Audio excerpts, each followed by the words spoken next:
Hey everyone, it's Christos here, aka the FRAG, and today I'm going to be unboxing my new Warwick Gnome iPro V2 bass head amplifier thingamajig. This is a Class D amplifier. So before I open it up, please hit like, subscribe. I'm irregularly putting out videos between work, family commitments, defending the 7 galaxies from the evil Zorfinius. Yeah, and if you want to leave any comments, whether you agree with anything that I say or disagree, or if you disagree with anyone else that leaves comments, please do so in a respectful manner. Love, peace and kindness for all. So, just to let you know, I'm not going to be doing any sound in this video. However, in the description, I'll have a link to a video where I just played along to a favourite classic Aussie rock track with my Gnome iPro V2 and my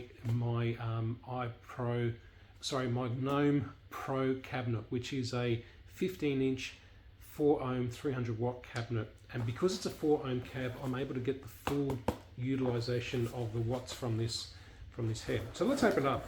It comes in a very nice sturdy box, I must say.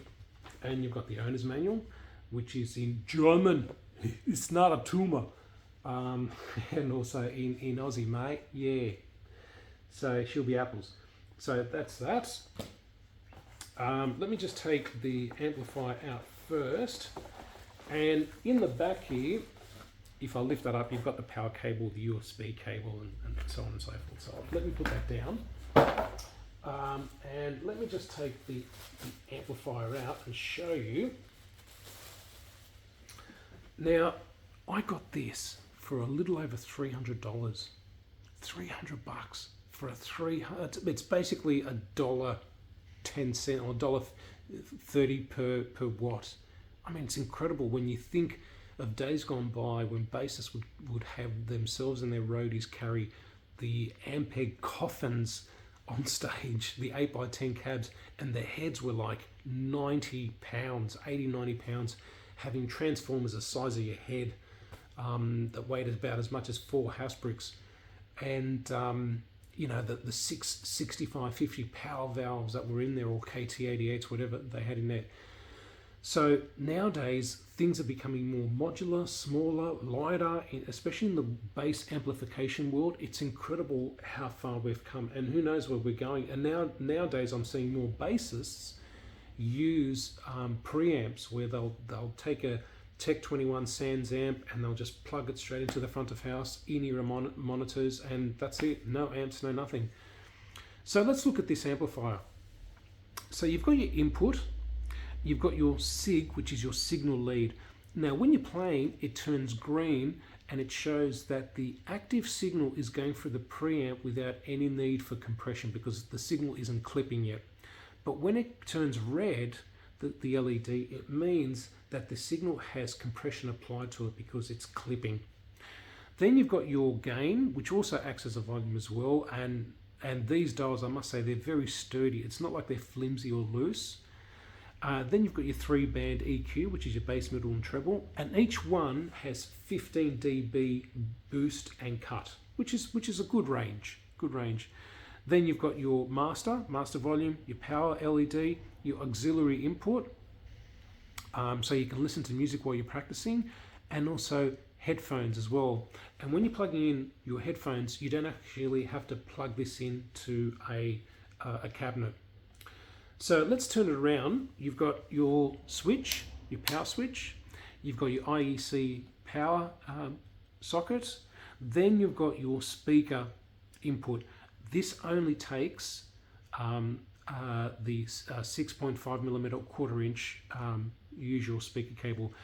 Into the actual Warwick Gnome speaker cabinets, they offer you both a speak-on connector. It's one of those combi units where you can either use a speak-on connector or a 1/4-inch. Then you've got your XLR, and then you've got your ground lift, which if you're playing at the Fox and Roman pub and the wiring electricals date back to 1939 and you're getting a lot of interference and static and so forth, you can just press that and it takes out one of the pins and allows you to reduce the hissing and so forth. Then you've got your USB port there.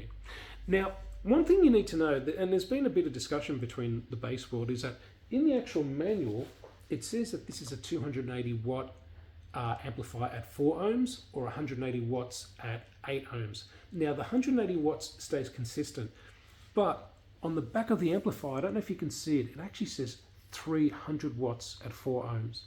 So I've noticed on reviews, reviewers are jumping between 300 watts to 280.